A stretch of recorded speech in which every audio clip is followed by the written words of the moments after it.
Recording in सभी को जय मसीह की। रिसेंटली आपने सबने देखा होगा, अभी लाइफ में बहुत बड़ा काम हुआ है। चाहे वो मम्मी हो चाहे वो पापा हो, दोनों ही एक गवाही के कारण ही सामने, ऊपर वाले के काम के सामने ही इस यहाँ पे हमारे बीच में वो है। पर है ना, एक एक मैसेज था जो मैं मोनी भैया और हम लोग देख रहे थे फेथ सीरीज के अंदर। तो वहां पे एक चीज थी जो मेरे को स्ट्राइक कर गई। और बोलते हैं ना, सबके सबके जीवन में एक आयत होती है, और वो बात थी कि सबके पास दिमाग होता है। ऐसा तो है नहीं कि खुदा बाप है ना, कोई सा भी बंदा उसके उसको दिमाग बिना दिमाग भेज दे, मतलब कि हम दुआ कर रहे हैं तो खुदा बाप फरिश्ता आता है और हमारे दिमाग में ब्रेन डाल देता है। सबके पास सबके पास ब्रेन होता है, बट हम क्या करते हैं, उस ब्रेन के लिए वो ज्यादा काम करे इसलिए उसको उसके ऊपर काम करते हैं। चाहे उसका अपन ट्रेनिंग मान लो, चाहे वो कोई सी भी चीज ले लो, तो उसको हम ट्रेन करते हैं। सिमिलरली खुदा बाप ने सभी जने को एक लेवल का फेथ दिया है, एक विश्वास दिया है। वो विश्वास, वो राई का दाना है जो मेरी लाइफ में काम कर गया। और उसी राई के दाने को आप एक फ्रूटफुल लाइफ कैसे बना सकते हो, जब आप उस फेथ को प्रैक्टिस करने लग जाओ अपनी लाइफ के अंदर, अपने मुंह से अंगीकार करने लग जाओ, बोलने लग जाओ विश्वास के साथ कि ऐसा हो जाए। अब रिसेंटली बात मैं बताऊं, जैसे मोनी भैया की लाइफ में भी पार्किंग वाली बात है, मैंने पहले भी ये गवाही दी थी और मैं अभी वापस से ये गवाही देता हूँ, क्योंकि मैं इस चीज को रोज मेरी हैबिट के अंदर ले आया कि कोई भी चीज अगर मेरे को चाहिए होती है तो मैं उसको अपने मुंह से बोलने लग गया कि यीशु मसीह के नाम में मुझे पार्किंग मिल गई है। और उस दिन का दिन है और आज दिन का दिन है। ऐसा कोई दिन नहीं गया है जिस दिन मैंने इटर्नल की पार्किंग के अंदर मेरी कार पार्क नहीं करी है। 2 बार ऐसा हुआ है कि मैं पूरी कार पार्किंग सब पैक्ड थी, अंदर से जैसे स्लोप से मैं नीचे उतरने लगा तो जस्ट पार्किंग खत्म होने वाली थी और पीछे से हॉर्न दबा के हमारे को रोका कि उस वहां से सामने से गाड़ी निकल रही, तो उन्होंने वहां से पार्किंग एम्प्टी हो गई।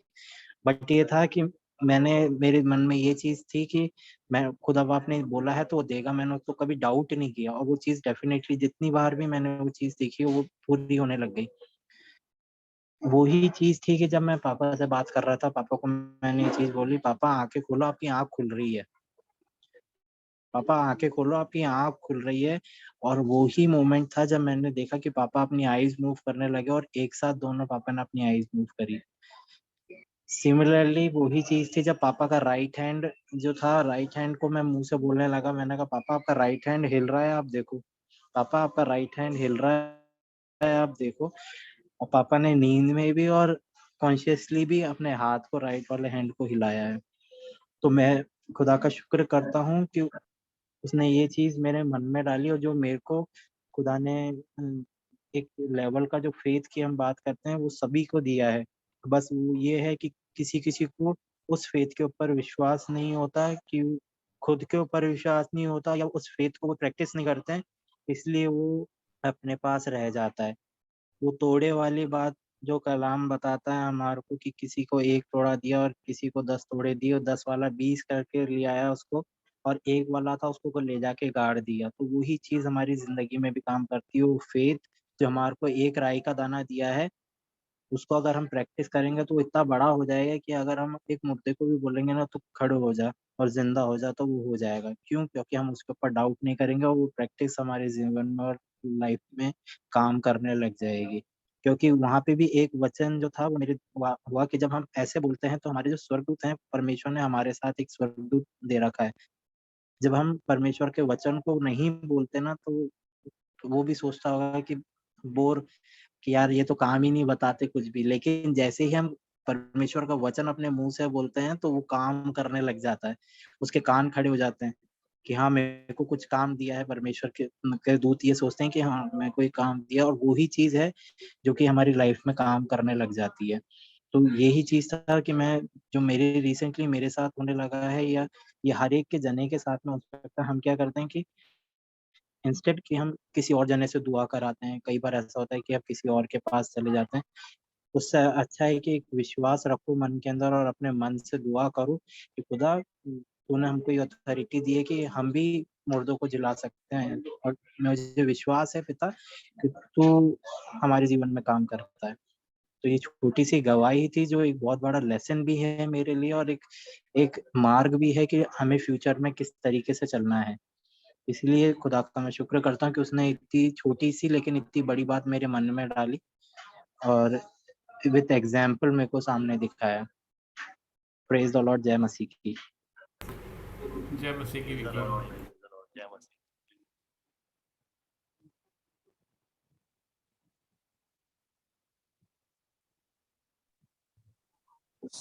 Praise the और Lord. कोई गवाही अगर हाँ जी Praise the Lord. मैं छोटी सी गवाही देना चाहती हूँ। मेरे कई दिन से मेरे राइट हाथ में बहुत पेन हो रहा था। ये मुड़ भी नहीं रहा था अंगूठा, और ना ही मैं वेट ले पा रही थी। कुछ काम करने में बहुत ज्यादा मेरे को दिक्कत हो रही थी। मैं रोज मालिश भी करती थी, बच्चों से करवाती थी, लेकिन ठीक नहीं हो रहा था। आज जबकि भैया ये लोग आए तो भैया वगैरह ने भी देखा, वो लोग कहने लगे कि इसका एक्सरे करा लो, दिखा लो क्या दिक्कत है। तो मैंने सोच लिया था मैं कल एक्सरे कराऊंगी, लेकिन है ना, आज कुछ ऐसा वो हुआ मेरे जीवन में। मैंने चिंकी से कहा, मैंने कहा बेटा इस पे थोड़ी मालिश करके और दुआ करके इसको थोड़ा सा ठीक कर दे बेटा, तो ये मेरा हाथ ठीक हो जाए, मैं कुछ काम कर लूँ। तो उसने मालिश करी, और मुझे पता नहीं आज शाम तक जब मैंने देखा अपने आप से, ये दिन में तो बहुत दर्द था इसमें, मैं वेट भी नहीं ले पा रही थी, लेकिन शाम को देखा मेरा ये अंगूठा बिल्कुल मुड़ भी रहा है, नहीं तो बिल्कुल मुड़ नहीं रहा था। हाँ, थोड़ा पेन तो है, लेकिन मुड़ रहा है, बिल्कुल मुड़ नहीं रहा था, अब मुड़ भी रहा है, और स्वेलिंग भी नहीं है। मेरे जीवन में ये बहुत बड़ा वो हुआ कि मुझे बड़ा डर लग रहा था कि अभी पता नहीं ये और एक नई वो हो गई, इसको एक्सरे कराना पड़ेगा या क्या होगा, पता नहीं है फ्रैक्चर है या क्या है। और यहाँ तक इसमें कलाई तक सूजन आ जाती थी। फिर आज शाम को मैंने आराम से रोटी भी बनाई है, सब काम करे, नहीं तो मैं 3-4 दिन से रोटी भी नहीं बेल पा रही थी। मैं कुछ काम करने में, मेरे वेट लेने में भी मुझे बहुत दिक्कत हो रही थी। पर खुदा का धन्यवाद हो कि मुझे इससे चंगाई मिली। Praise the Lord. Praise the Lord, praise the Lord.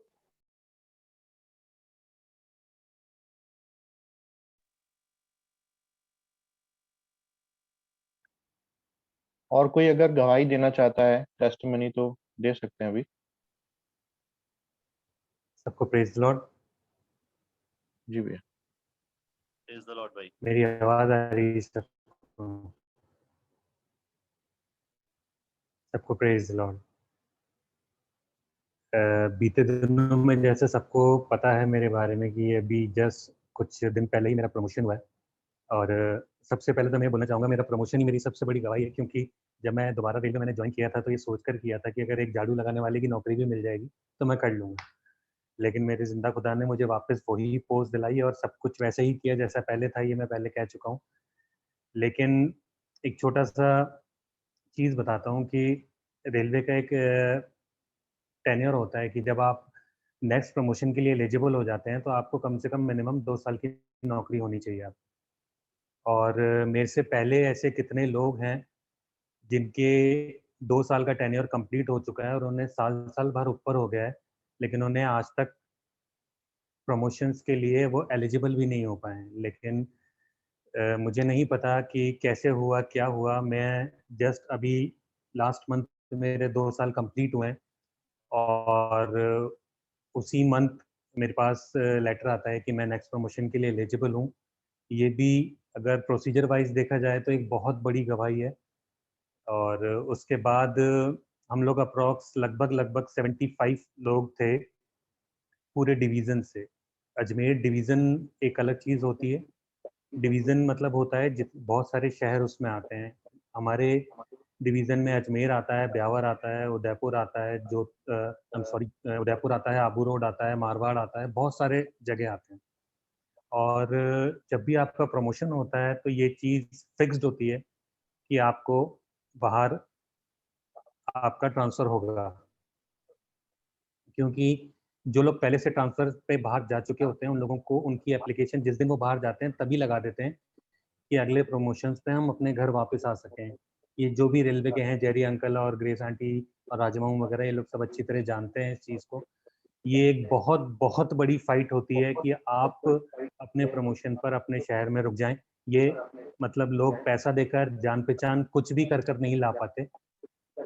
लेकिन मुझे नहीं पता ये चीज़ें कैसी हुई। सबसे पहले तो जिस दिन मेरा एग्ज़ाम था, मैं उस दिन अजमेर में नहीं था, मैं नहीं पहुँच पाया। सेकंड डे के लिए हम लोग 75 में से खाली 4 जने बचे। ये भी मेरी एक बहुत बड़ी गवाही है। सिर्फ़ हम 4 जने बचे, बाकी सबके एग्ज़ाम हो गए। और जब हम दूसरे दिन 4 जने पहुँचे, जो लोग छुट्टी लेकर बाहर गए हुए थे, उनमें से मैं भी एक था। हम लोग 4 जने जब सेकंड डे पहुँचे, तो अगले 4 दिन तक सुबह से शाम तक हमने वेट किया, लेकिन हमारा एग्ज़ाम नहीं हो पाया। तो किसी भी रीज़न की वजह से नहीं हो पाया, वो मुझे नहीं पता, लेकिन हम लोगों ने ये बात मान ली थी कि शायद हमारा एग्ज़ाम अब नहीं हो पाएगा, क्योंकि हमने वो डेट मिस कर दिया। तो मैं इस बात के लिए बहुत मैंने रिग्रेट किया, बहुत दुआ करी ऊपर वाले से। चीज़ें सारी ईज़िली पॉसिबल थी, मैं छुट्टी पर था, मैंने बात करी कि मैं कल आ जाऊँगा, उन्होंने बोला हाँ, आप कल आ सकते हैं। 73 जने हैं, 2 दिन में सबके एग्ज़ाम्स होंगे, 1 दिन में सबका नहीं हो सकता, आप आराम से कल आइएगा। लेकिन जब हम सेकंड डे पहुँचा मैं, तो मुझे ये पता लगा कि सबके एग्ज़ाम हो गए, सिर्फ़ 4 जने नहीं पहुँच पाए थे, उनमें से आप एक हैं। हम लोग अगले 4 दिन तक वेट करते रहे, मैंने खुदा बाप से बहुत दुआ करी, सारी प्रेशर्स, सारी चीज़ें मैंने कुछ भी घर पे नहीं बताया, मैं सिर्फ़ और सिर्फ़ ऊपर वाले से माँगता रहा, खुदा बाप तू यहाँ तक लाया है, तूने सब कुछ कर दिया है मेरे जीवन में, अगर ये भी तू चाहता है मुझे देना तो दे। 5th डे हमारा एग्ज़ाम हुआ और मेरी सबसे बड़ी गवाही ये है कि मैं रेलवे का एबीसीडी ज़ेड तक सब कुछ भूल गया था, क्योंकि मेरी जॉब में 10 साल का गैप था। 10 साल अगर आप किसी काम को नहीं करते हैं, तो आप उसके बारे में कुछ नहीं जानते, ये मेरे को लगता है। और मैं बिल्कुल भूल चुका था कि रेलवे में क्या काम होता है और कैसे होता है। पिछले 2 साल में जो मैंने सीखा, मेरे दिमाग में सिर्फ़ वही था, क्योंकि मेरी जॉब को सिर्फ़ 2 साल हुए थे। मैं रैंडमली पिछले 4 दिन जो मेरा टेस्ट नहीं हुआ था ना, मैं सिर्फ़ नेट पे खोलकर मैंने सिर्फ़ और सिर्फ़ 4 टॉपिक पढ़े और मैं कुछ नहीं पढ़ पाया, क्योंकि उससे ज़्यादा मेरी अकल काम ही नहीं कर रही थी। मैंने सिर्फ़ 4 टॉपिक पढ़े, मुझे नहीं पता वो मेरे दिमाग में कैसे आए, कहाँ से आए। ट्रेन अपने आप में एक बहुत वास्ट एक मैकेनिकल चीज़ होती है, जिसको समझना लोगों की लाइफ़ निकल जाती है, लोग नहीं समझ पाते। मैंने उस समुंदर में से सिर्फ़ 4 पत्थर उठाए और उन्हें पढ़ा, सिर्फ़ 4। और मुझे नहीं पता वो मेरे दिमाग में कहाँ से आए थे, लेकिन जिस दिन मैं टेस्ट देने चैम्बर में घुसा, वहाँ एक टीम बैठी थी, जो कि सारे गजेटेड ऑफ़िसर्स थे, मुझे नहीं पता उनमें से आधों को मैं जानता भी नहीं था। उसमें से एक लेडी थी, उस एक लेडी ने मुझसे सिर्फ़ 4 क्वेश्चन पूछे और वो 4 क्वेश्चन वही थे, जो मैं 4 दिन से पढ़ रहा था। सिर्फ़ वो 4 क्वेश्चन सिर्फ़ वो 4 क्वेश्चन मैं उस वक़्त फूट-फूट कर रोना चाहता था, लेकिन मेरे आँखों से आँसू नहीं निकले, मुझे नहीं पता ये चीज़ कैसे हुई, सिर्फ़ वो 4 क्वेश्चन वही थे, जो मैंने 4 क्वेश्चन 4 दिन में पढ़े थे। और उन 4 क्वेश्चन्स का मैंने जवाब दिया, 5वाँ क्वेश्चन वो पूछना चाहते थे, लेकिन उन्होंने उनसे नहीं पूछा। उन्होंने मेरे को कहा, "आप जा सकते हैं।" ये एक मिरेकल तो हुआ ही हुआ, सेकंड डे इसका रिज़ल्ट आने में भी महीनों लग जाते हैं, महीनों। 6-6, 8-8 महीने लग जाते हैं, लोगों के रिज़ल्ट नहीं आते। नेक्स्ट डे सुबह अर्ली इन द मॉर्निंग मेरा रिज़ल्ट आया, मैं पास हुआ। उसके बाद एक नई फाइट स्टार्ट थी कि अगर ये लोग मेरे को बाहर प्रमोशन के लिए, जो कि बहुत लंबी लिस्ट होती है, बहुत लंबी लिस्ट होती है, लोग अपने प्रमोशंस के लिए नेम नोटिंग लगा के रखते हैं कि हमें अपने शहर, अपने घरवालों के पास वापस लौटना है। मैंने उस लिस्ट का पता किया तो वो इतनी बड़ी थी पूरे डिवीज़न की, इतने शहरों की, कि मेरा नाम शायद कुछ हज़ारों में जा रहा था। तो मैंने बोला, बैग पैक कर लो, अपने को जाना पड़ेगा। मैंने ऊपर वाले से दुआ करी और इस बात को क्लेम किया कि खुदा, मुझ मैं क्या बोलूँ अपने आप को, मुझे यहाँ तक लेके आया है, तू आगे भी लेके जाएगा। मुझे नहीं पता, मैंने ये सोचा था रिज़ल्ट कब आएगा, मैं जितने दिन अपने घरवालों के संग अपने शहर में रह सकता हूँ, रह लूँ, ये शहर छोड़ के जाना पड़ेगा। लोगों के लिए बहुत ईज़ी होता है लेकिन मेरे लिए नहीं है, मैं नहीं छोड़ सकता। सबके अपने रीज़न होते हैं। मैंने ऊपर वाले से दुआ करी, चौथे दिन तो मेरे को गलती हो गई कि मैं जब रिज़ल्ट आउट हुआ तो उसमें मेरा नाम जहाँ मेरी पोस्टिंग है, वहीं का नाम सामने लिखा हुआ है कि आप यहाँ पोस्टिंग हो और आप पास हो गए हो। तो मेरे को ये लगा खुशी-खुशी में मैंने जल्दबाज़ी में पढ़ लिया कि आप यहीं पोस्टिंग हो और आपको यहीं की यहीं पोस्टिंग मिलती है। तो मैंने जैसा मीटिंग पे बता भी दिया कि मुझे पोस्टिंग मिल गई और मैं पास भी हो गया ये वो, लेकिन सेकंड डे मुझे जाकर पता लगा कि मेरे से गलती हो गई थी। पोस्टिंग की लिस्ट अब निकलेगी। लोगों ने अपने सारे जैक-टैग जितनी जान-पहचान, यूनियन, पैसा, सारी चीज़ें लगाई। मैंने कुछ नहीं लगाया, मैंने मेरे ज़िंदा खुदा से दुआ माँगी। मैंने खुदा मेरे पास इनमें से कुछ भी नहीं है। कुछ भी नहीं है, मेरे को पहले भी इतने सालों बाद नौकरी आपने दी है और आप देंगे, इस बार भी आप देंगे। मुझे नहीं पता मेरी लाइफ़ में मैंने 2001 में नौकरी जॉइन की थी। इन 20 सालों में मैंने मेरी लाइफ़ में कभी नहीं देखा कि जिसका जिसका टेस्ट हुआ है प्रमोशन के लिए डिवीज़न में, उसको बाहर नहीं जाना पड़ा हो। मुझे नहीं पता ये कैसे हुआ, मैं नहीं जानता इस बात को, लेकिन उन लिस्ट में जो 73 जने थे, उनमें से किसी एक को भी बाहर नहीं जाना पड़ा। जिसको जहाँ था उन सबको वहीं की वहीं पोस्टिंग दे दी। मुझे नहीं पता ये इतना बड़ा काम कैसे हुआ। आज तक भी लोग इस बारे में बात करते हैं कि तुम 73 जनों में से एक को भी नहीं जाना पड़ा, ऐसा क्या हुआ? किसी को नहीं पता इस रीज़न के बारे में, किसी को नहीं पता। शायद मेरे मेरे ज़िंदा खुदा ने जो मैं था, मेरे पीछे उन 72 को भी बचा लिया, मैं नहीं जानता। वो सबके लिए काम करता है, वो सबके लिए बात करता है। मुझे नहीं पता उस लिस्ट का क्या हुआ, उन लिस्ट के बारे में क्या अपोज़िशन होंगी, यूनियंस क्या करेंगी, लोग क्या करेंगे, मुझे नहीं पता। लेकिन मेरी लाइफ़ में 20 साल में जितना मैं नौकरी में जानता हूँ, किसी को कहीं नहीं जाना पड़ा उन 73 के 3 जनों को, जिन लोगों ने अपने जगह से एग्ज़ाम्स दिए थे, उन सबको वहीं की वहीं पोस्टिंग मिल गई, जो अपने आप के रेलवे की हिस्ट्री में एक बहुत बड़ा मिरेकल है। और मुझे नहीं पता कि वो लोग क्या सोचते हैं, लेकिन मेरे को ये पता है कि ये करने वाला सिर्फ़ और सिर्फ़ और सिर्फ़ मेरा ज़िंदा खुदा है। उसने मुझे कहाँ से कहाँ पहुँचा दिया, मैं इस बात को बोल भी नहीं सकता कि लोग जानते हैं कि क्या हो सकता था मेरे संग और क्या कर दिया मेरे ज़िंदा खुदा ने। Praise the Lord, all the glory to God, praise the Lord. Praise praise the the Lord, Lord bhai. सभी Praise को, the Lord. सभी को praise praise the the Lord. Lord. Praise the Lord. Praise the Lord सबने आशीष। Praise the Lord, praise the Lord. सबने आशीष की गवाही सुनी होगी और खुदा बाप ने आशीष की जिंदगी में इतना बड़ा काम किया है कि बस उससे बढ़कर और कोई नहीं है। मैंने जैसा कि आशीष ने बताया कि जब ये अप्लाई कर रहे थे तो मैं घर गई हुई थी अजमेर, तो कि आंटी ऐसी सी बात है और क्या कहते हैं अगर कुछ हो सकता है तो हो सकता है। तो मैंने कहा बेटा मेरे को भी ज्यादा टाइम नहीं हुआ है रेलवे में और मैं जरूर बेटा मालूम करूंगी। फिर मेरी बिटिया नेहा बोली मम्मा प्लीज करना, अभी जो है आशीष भैया थोड़ा काफी परेशान है, थोड़ा मेंटली प्रॉब्लम भी थी बीच में अभी, और हमने दुआ करी और आशीष ठीक हुए। फिर मैंने क्या किया, मैंने एटलीस्ट एक हमारा विभाग होता है उसमें नियम वगैरह का होते, पॉलिसी चीज होती है। मैंने वहां से पेपर निकलवाए, एक एक पेपर निकलवा के, और मैंने कहा भाई ऐसे 10 इयर्स हो चुके हैं और क्या जॉब मिल सकती है। तो फिर मैंने किसी और से बड़े जो बहुत पुराने थे उनसे पूछा, मेरे ससुर जी के अंडर में थे उन लोगों से पूछा, तो उन्होंने कहा मैडम ये चीज पॉसिबल नहीं है। फिर मेरे को किसी ने बोला कि ऐसा करो जयपुर मालूम करो। तो मैंने नेहा से कहा, मैंने कहा बेटा मैं जोधपुर में तो मैंने मालूम कर लिया और मुश्किल है, नियम जो है बहुत इतने टिपिकल नियम है, इतने कठिन वो होते हैं कि उसमें पार करना बड़ा मुश्किल है। फिर मैंने एक वहाँ जयपुर में जीएम साहब की वो थी सेक्रेटरी, तो मैंने उनसे पूछा, मैंने कहा भाई ऐसे ऐसे बात है, और मैंने कहा हमारा एक बच्चा है रिलेटिव है और वो 10 साल से जॉब पे नहीं है। तो उन्होंने कहा देखो ऐसा नियम तुम यूनियन वालों से पूछ सकती हो। मैंने यूनियन वालों से भी पूछा, उन्होंने भी कहा मैडम ऐसा कोई नियम नहीं है। और क्या कहते हैं मैंने फिर एक ने किसी ने कहा कि क्या कहते हो सकता है अगर आप उसकी पे स्लिप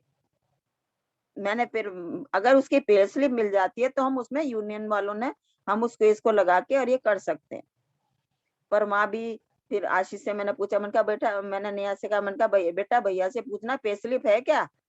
तो उसने कहा कि पे स्लिप कहाँ होगी मम्मी, 10 साल हो गए। पर आशीष, ये तुम्हारे लिए बहुत खुदा बाप को तुम्हें अपनी नजदीकी में लाना था और उससे अपना काम करवाना था, नहीं तो अकॉर्डिंग टू रूल ये बिल्कुल भी पॉसिबल नहीं था बेटा। और जो तुम ये बोल रहे हो ना, ये वाला कि 75 लोगों का, ये भी एक मैरिकल है। यहाँ तो ट्रांसफर हुआ नहीं और भट्ट से यहाँ तो प्रमोशन हुआ नहीं और सबसे पहले ट्रांसफर बेटा, ये नियम बोलता है रेलवे का। पर ये खुदा बाप के सब काम है बेटा, खुदा कैसे काम कर रहा है ये देखो। ये आशीष तुम्हें बहुत बड़ी आशीष, तुम्हारा नाम आशीष है ना, तो इसलिए खुदा बाप ने तुमको आशीष दी है ना। Praise the Lord, praise the Lord. उसकी प्रशंसा हो, प्रेज द लॉर्ड, उसका नाम ऊंचा हो बेटा, उसका नाम ऊंचा हो। Praise the Lord. आशीष, मैंने आशीष की तरफ से गवाही दी है, बिल्कुल। मैं एक छोटी सी मामा की बात बताना मांगता हूँ, वो बिल्कुल तुम्हारी नानी की, कि हमको उन्होंने बताया था कि एग्जाम थे और वो बहुत घबरा रही थी और उनका विश्वास था कि अगर मैं प्रभु से दुआ करूंगी तो मिल सब जाएगा। कुछ पॉसिबल है। तो उन्होंने हमको बताया था कि रात में सोई और दुआ करके सोई और प्रभु ने ऐसा चमत्कार करा कि जो कल पेपर आना था उनको सपने में दिखा दिया और उन्होंने बताया कि देखो, वो उठी, वो घबरा गई, बोले ये कैसे हुआ। फिर जब उन्होंने कुछ भी दुआ करके फिर चली गई, एग्जाम दिया, तो वहां क्या जब देखती हैं कि जो उन्होंने सपने में देखा था, प्रभु ने वो का भी पेपर वहां उनके सामने रख दिया। प्रभु तो बहुत जिंदा खुदा है। बच्चे, मैं कहता हूँ प्रभु का तो हमारे पास कोई शब्द नहीं है कि उसका गुणगान कैसे किया जाए, पर मेरा विश्वास है कि अगर जो प्रार्थना और विश्वास से मांगेगा उससे हाँ और आमीन में मिलेगा।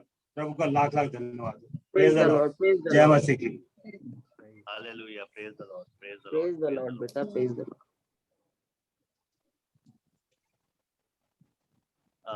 अभी वक्त होगा, और कोई गवाही है तो हम शेयर कर सकते हैं, नहीं तो फिर इस मीटिंग को आगे बढ़ाएंगे हम।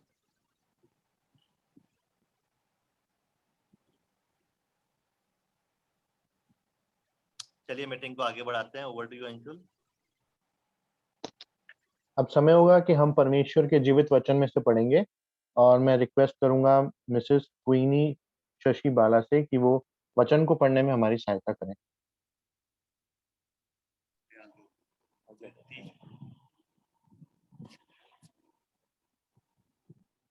सबको जय मसीह की। मेरी आवाज आ रही है? आ रही है मामी। आज हम पवित्र बाइबल में से पढ़ेंगे वचन संहिता 27 बाब उसकी पहली आयत से आखिरी आयत तक। यहोवा परमेश्वर मेरी ज्योति और मेरा उद्धार है, मैं किस से डरूं। यहोवा मेरे जीवन को दृढ़ गढ़ ठहरा है, मैं किसका भय खाऊं। जब कुकर्मियों ने जो मुझे सताते और मुझी से बैर रखते थे, मुझे खा डालने के लिए मुझ पर चढ़ाई की, तब वे ही ठोकर खाकर गिर पड़े। चाहे सेना भी मेरे विरुद्ध छावनी डाले तो भी मैं ना डरूंगा। चाहे मेरे विरुद्ध लड़ाई ठन जाए,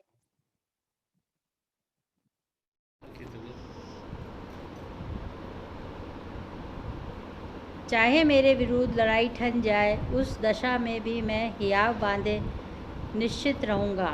एक वर मैंने यहोवा से मांगा है, उसी के यत्न में लगा रहूँगा कि जीवन भर यहोवा के भवन में रहने पाऊँ, जिससे यहोवा की मनोहरता पर दृष्टि लगाए रहूँ और उसके मंदिर में ध्यान किया करूँ, क्योंकि वह तो मुझे विपत्ति के दिन में अपने मंडप में छिपा रखेगा। अपने तंबू के गुप्त स्थान में वह मुझे छिपा लेगा और चट्टान पर चढ़ाएगा। अब मेरा सिर मेरे चारों ओर के शत्रुओं से ऊंचा होगा और मैं यहोवा के तंबू में जय जयकार के साथ बलिदान चढ़ाऊँगा और उसका भजन गाऊँगा। हे यहोवा, मेरा शब्द सुन, मैं पुकारता हूँ, तू मुझ पर अनुग्रह कर और मुझे उत्तर दे। तूने कहा है कि मेरे दर्शन के खोजी हो, इसलिए मेरा मन तुझसे कहता है कि हे यहोवा, तेरे दर्शन का मैं खोजी रहूँगा। अपना मुख मुझसे ना छिपा, अपने दास को क्रोध करके ना हटा। तू मेरा सहायक बना है, मेरे उद्धार करने वाले परमेश्वर, मुझे त्याग ना दे और मुझे ना छोड़ ना दे। मेरे माता पिता ने तो मुझे छोड़ दिया, परंतु यहोवा मुझे संभाले लेगा। हे यहोवा, अपने मार्ग में मेरी अगुवाई कर, मेरे द्रोहियों के कारण मुझको चौरस रास्ते पर ले चल। मुझको मेरे सताने वालों की इच्छा पर ना छोड़, क्योंकि झूठे साक्षी जो उपद्रव करने की धुन में हैं, वे मेरे विरुद्ध उठे हैं। यदि मुझे विश्वास न होता कि जीवितों की पृथ्वी पर यहोवा की भलाई को देखूंगा, तो मैं मूर्छित हो जाता। यहोवा की बाट जोता रहे, हियाव बांध और तेरा हृदय दृढ़ रहे। हाँ, यहोवा ही की बाट जोता रहे। आमीन।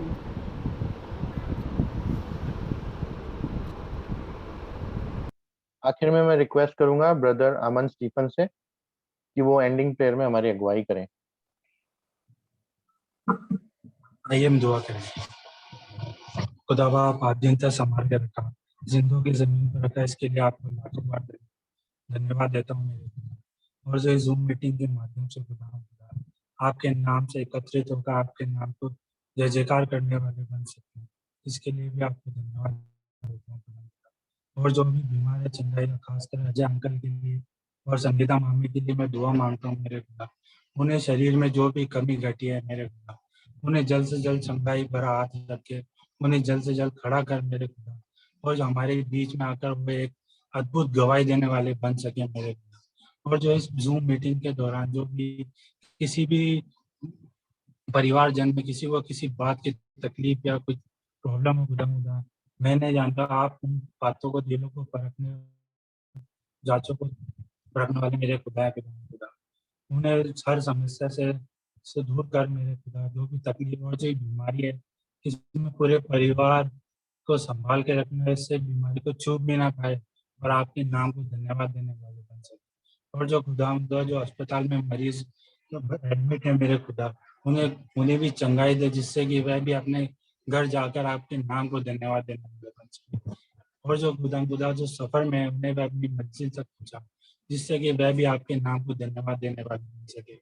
और मैं इस पूरे परिवार में जो भी बुजुर्गवार हैं, उन्हें भी तंदुरुस्ती दे और पूरे संभाल कर रखना और सारी बीमारियों से, सारे दुख दर्द से दूर रखना मेरे खुदा, जिससे कि वह भी आपके नाम को धन्यवाद देने वाले बन सके। और जो बीमार है उन्हें भी चंगाई देना खुदा। और इस जूम मीटिंग के माध्यम जो भी हम प्रार्थना दुआ करते हैं, बस आपकी महिमा के हो पाए खुदा, इसे आगे तक और बढ़ोतरी बढ़ाते जाना खुदा, जिससे कि और लोग मिलकर और इसके नाम, आपके नाम को धन्यवाद देने वाले बन सके और आपके नाम को ऊंचा करने वाले बन सके और हमारे विश्वास को बढ़ाने खुदा।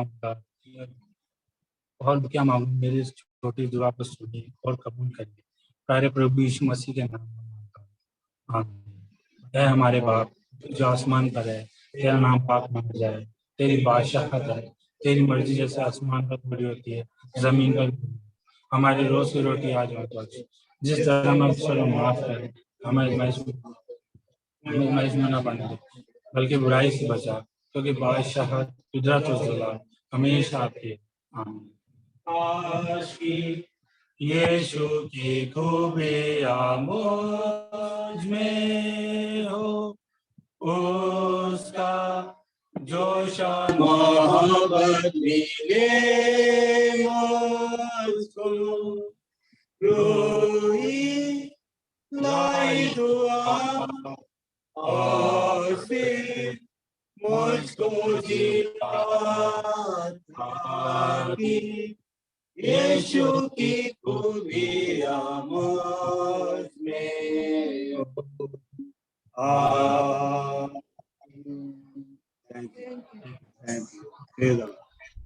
सबको जय मसीह की, प्रेज द लॉर्ड। सबको जय मसीह की। सबको जय मसीह की।